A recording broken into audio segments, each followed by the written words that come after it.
ജ്യോതിസ് ചാനലിലേക്ക് എല്ലാവർക്കും സ്വാഗതം. ലോഗോസ് ക്വിസ് 2024 മുഴുവൻ പാഠഭാഗങ്ങളിൽ നിന്നുമുള്ള ഓപ്ഷൻസോടുകൂടിയ ചോദ്യങ്ങളുടെയും ഉത്തരങ്ങളുടെയും 10ാം ഭാഗമാണ് ഇന്നത്തെ വീഡിയോയിൽ ഉൾപ്പെടുത്തിയിരിക്കുന്നത്. ചോദ്യം 1. ന്യായാധിപന്മാരുടെ പുസ്തകം 1-ാം അധ്യായം 16-ാം വാക്യം. നെഗബിൽ ആരാദിന് സമീപമുള്ള മരുഭൂമി ഏത്? എ. സീൻ മരുഭൂമി, ബി. യൂദാ മരുഭൂമി, സി.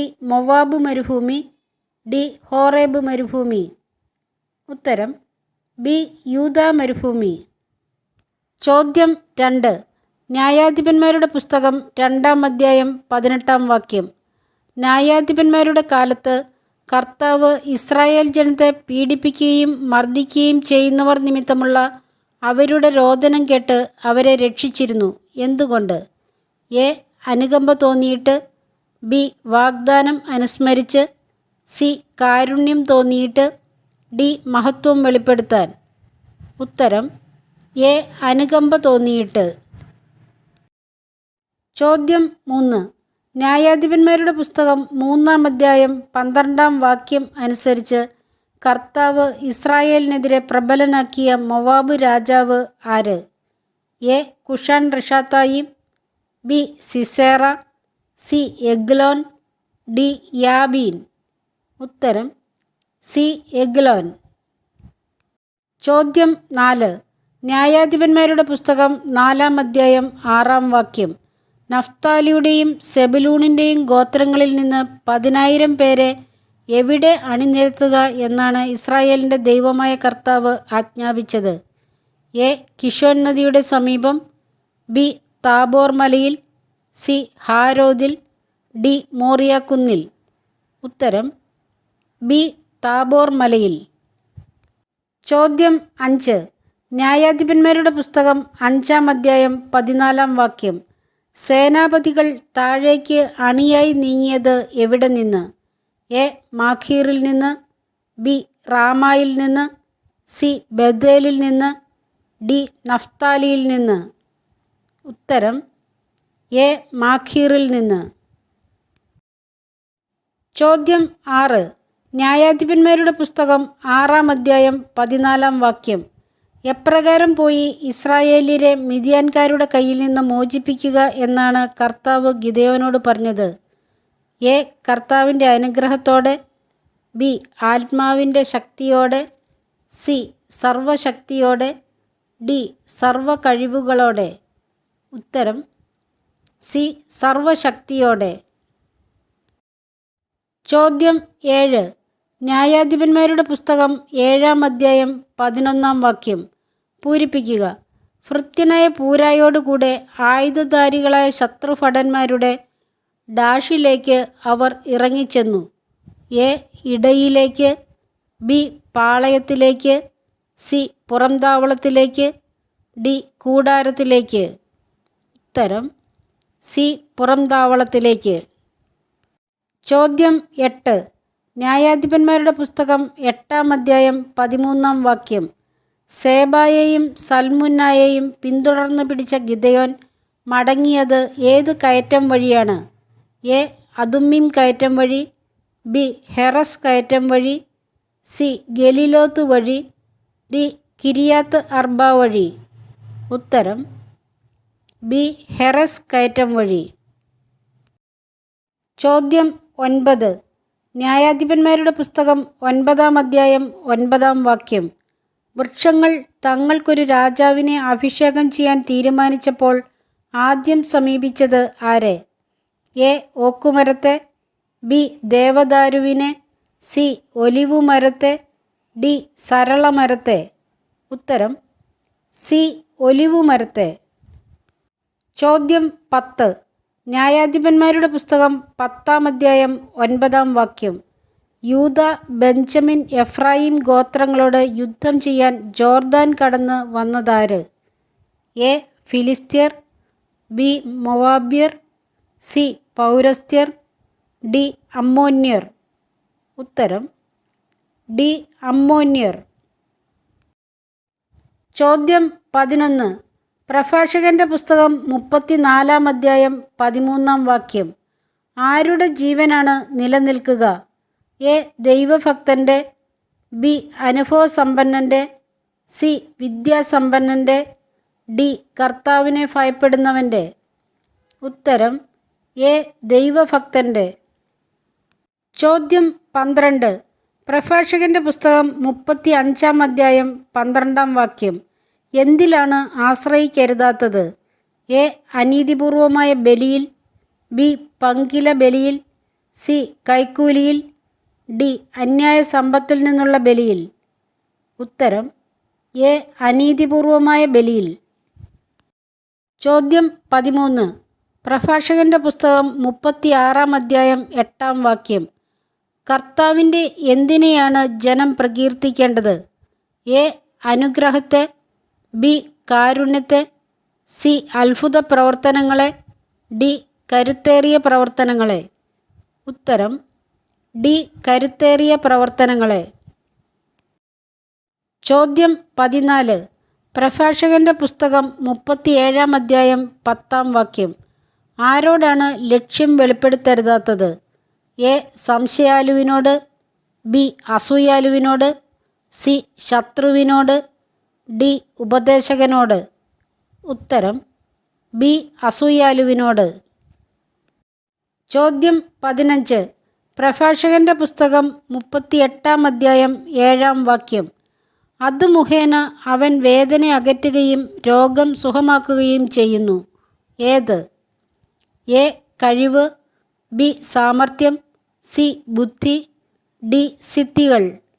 ഉത്തരം ഡി. സിദ്ധികൾ. ചോദ്യം 16. പ്രഭാഷകൻ്റെ പുസ്തകം 39 അധ്യായം 4 വാക്യം. അത്യുന്നതൻ്റെ നിയമങ്ങൾ പഠിക്കുന്നതിൽ താൽപ്പര്യമുള്ളവൻ മനുഷ്യൻ്റെ എന്താണ് വേർതിരിച്ചറിയുക? എ. നേട്ടങ്ങളും കോട്ടങ്ങളും, ബി. ലാഭനഷ്ടങ്ങൾ, സി. നന്മ തിന്മകൾ, ഡി. പാപപുണ്യങ്ങൾ. ഉത്തരം സി. നന്മ തിന്മകൾ. ചോദ്യം 17. പ്രഭാഷകൻ്റെ പുസ്തകം 40 അധ്യായം 13 വാക്യം.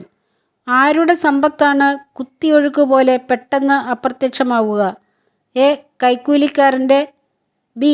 അനീതി പ്രവർത്തിക്കുന്നവൻ്റെ, സി. ദൈവഭയമില്ലാത്തവൻ്റെ, ഡി. ദൈവനിഷേധകൻ്റെ. ഉത്തരം ബി. അനീതി പ്രവർത്തിക്കുന്നവൻ്റെ. ചോദ്യം 18. വിശുദ്ധ ലൂക്കായുടെ സുവിശേഷം 9 അധ്യായം 30 വാക്യം അനുസരിച്ച് മലയിൽ പ്രാർത്ഥിച്ചുകൊണ്ടിരിക്കുമ്പോൾ യേശുവിൻ്റെ വസ്ത്രം എപ്രകാരമാണ് ശോഭിച്ചത്? എ. മഞ്ഞുപോലെ, ബി. പ്രകാശം പോലെ, സി. ദീപം പോലെ, ഡി. വെണ്മയോടെ. ഉത്തരം ഡി. വെണ്മയോടെ. സബ്സ്ക്രൈബ് ചെയ്തും ഷെയർ ചെയ്തും സഹായിക്കണേ. ചോദ്യം 19. വിശുദ്ധ ലൂക്കായുടെ സുവിശേഷം 10 അധ്യായം 19 വാക്യം പൂരിപ്പിക്കുക. ഇതാ പാമ്പുകളുടെയും തേളുകളുടെയും ഡാഷിൻ്റെ സകല ശക്തികളുടെയും മീതെ ചവിട്ടി നടക്കാൻ നിങ്ങൾക്ക് ഞാൻ അധികാരം തന്നിരിക്കുന്നു. എ. പിശാചിൻ്റെ, ബി. ശത്രുവിൻ്റെ, സി. സാത്താൻ്റെ, ഡി. ലോകത്തിൻ്റെ. ഉത്തരം ബി. ശത്രുവിൻ്റെ. ചോദ്യം 20. വിശുദ്ധ ലൂക്കായുടെ സുവിശേഷം 11 അധ്യായം 33 വാക്യം. ആർക്ക് വെളിച്ചം കാണാനാണ് വിളക്ക് കൊളുത്തി പീഠത്തിൽ വയ്ക്കുന്നത്? എ. അകത്ത് പ്രവേശിക്കുന്നവർക്ക്, ബി. പുറത്ത് നിൽക്കുന്നവർക്ക്, സി. വഴിയാത്രക്കാർക്ക്, ഡി. എല്ലാവർക്കും. ഉത്തരം എ. അകത്ത് പ്രവേശിക്കുന്നവർക്ക്. ചോദ്യം 21. വിശുദ്ധ ലൂക്കായുടെ സുവിശേഷം 12 അധ്യായം 15 വാക്യം അനുസരിച്ച് മനുഷ്യജീവിതം എന്തുകൊണ്ടല്ല ധന്യമാകുന്നത് എന്നാണ് യേശു പറഞ്ഞത്? എ. അധികാരം, ബി. വിഭവങ്ങൾ, സി. നേട്ടങ്ങൾ, ഡി. സമ്പത്ത്. ഉത്തരം ഡി. സമ്പത്ത്. ചോദ്യം 22.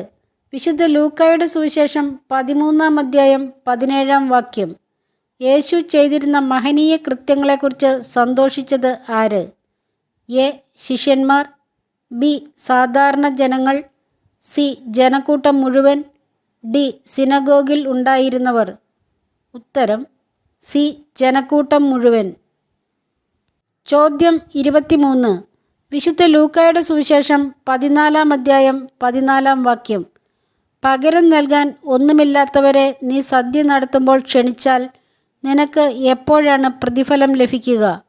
എ വിധി ദിവസത്തിൽ, ബി നിന്റെ പുനരുത്ഥാനത്തിൽ, സി നീതിമാന്മാരുടെ പുനരുത്ഥാനത്തിൽ, ഡി നീ പ്രാർത്ഥിക്കുമ്പോൾ.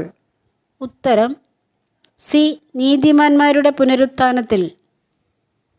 ചോദ്യം 24. വിശുദ്ധ ലൂക്കായുടെ സുവിശേഷം 16-ാം അധ്യായം 15-ാം വാക്യം. മനുഷ്യരുടെ മുമ്പിൽ നിങ്ങൾ നിങ്ങളെ തന്നെ ന്യായീകരിക്കുന്നു, എന്നാൽ ദൈവം നിങ്ങളുടെ എന്ത് അറിയുന്നു എന്നാണ് യേശു പറഞ്ഞത്? എ ഹൃദയങ്ങൾ, ബി ചിന്തകൾ, സി അഭിലാഷങ്ങൾ, ഡി മനസ്സിനെ. ഉത്തരം എ ഹൃദയങ്ങൾ. ചോദ്യം 25. 2 കോറിന്തോസ് 7-ാം അധ്യായം 10-ാം വാക്യം. ലൗകികമായ ദുഃഖം എന്തിലേക്ക് നയിക്കുന്നു? എ രോഗത്തിലേക്ക്, ബി പാപത്തിലേക്ക്, സി മരണത്തിലേക്ക്, ഡി തിന്മയിലേക്ക്. ഉത്തരം സി മരണത്തിലേക്ക്. ചോദ്യം 26. 2 കോറിന്തോസ് 8-ാം അധ്യായം 9-ാം വാക്യം. യേശുക്രിസ്തു എന്തായിരുന്നിട്ടും നിങ്ങളെ പ്രതി ദരിദ്രനായി എന്നാണ് ശ്ലീഹ പറയുന്നത്? എ സർവശക്തനായിരുന്നിട്ടും, ബി ദൈവപുത്രനായിരുന്നിട്ടും, സി അത്യുന്നതനായിരുന്നിട്ടും, ഡി സമ്പന്നനായിരുന്നിട്ടും. ഉത്തരം ഡി സമ്പന്നനായിരുന്നിട്ടും. ചോദ്യം 27. 2 കോറിന്തോസ് 9-ാം അധ്യായം 14-ാം വാക്യം. പൂരിപ്പിക്കുക. നിങ്ങളിൽ മികച്ചു നിൽക്കുന്ന ഡാഷ് നിമിത്തം അവർ നിങ്ങളെ കാണാൻ ആഗ്രഹിക്കുകയും നിങ്ങൾക്ക് വേണ്ടി പ്രാർത്ഥിക്കുകയും ചെയ്യും. എ ദൈവാനുഗ്രഹം, ബി ദൈവകൃപ, സി ദൈവകാരുണ്യം, ഡി ദൈവസ്നേഹം. ഉത്തരം ബി ദൈവകൃപ. ചോദ്യം 28. 2 കോറിന്തോസ് 10-ാം അധ്യായം 17-ാം വാക്യം. അഭിമാനിക്കുന്നവൻ ആരിൽ അഭിമാനിക്കട്ടെ എന്നാണ് ശ്ലീഹ പറയുന്നത്? എ കർത്താവിൽ, ബി ക്രിസ്തുവിൽ, സി സുവിശേഷത്തിൽ, ഡി വചനത്തിൽ. ഉത്തരം എ കർത്താവിൽ. ചോദ്യം 29. 2 കോറിന്തോസ് 11-ാം അധ്യായം 12-ാം വാക്യം. പൂരിപ്പിക്കുക. ഞാൻ ഇപ്പോൾ ചെയ്യുന്നത് തുടർന്നും ചെയ്യും. അങ്ങനെ തങ്ങളുടെ ഡാഷ് ഞങ്ങളുടേതുപോലെ തന്നെയാണെന്ന് വൻപ് പറയുന്നവരുടെ അവകാശവാദം ഞങ്ങൾ ഖണ്ഡിക്കുകയും ചെയ്യും. എ സുവിശേഷം, ബി വചനം, സി പ്രേഷിതവേല, ഡി ശുശ്രൂഷ. ഉത്തരം സി പ്രേഷിതവേല. ചോദ്യം 30. 2 കോറിന്തോസ് 12-ാം അധ്യായം 19-ാം വാക്യം. അപ്പസ്തോലന്മാർ യഥാർത്ഥത്തിൽ കോറിന്തോസുകാരുടെ അഭ്യുന്നതിക്ക് വേണ്ടി ദൈവസമക്ഷം സമസ്തവും ആരിലാണ് പ്രസംഗിച്ചിരുന്നത്? എ ക്രിസ്തുവിൽ, ബി ആത്മാവിൽ, സി കർത്താവിൽ, ഡി പിതാവായ ദൈവത്തിൽ. ഉത്തരം എ ക്രിസ്തുവിൽ. എല്ലാവരെയും ഒരുപാട് സ്നേഹത്തോടെ പ്രാർത്ഥനയോടെ ഓർത്തുകൊണ്ട് ഈശോയുടെ നാമത്തിൽ നന്ദി, നമസ്കാരം.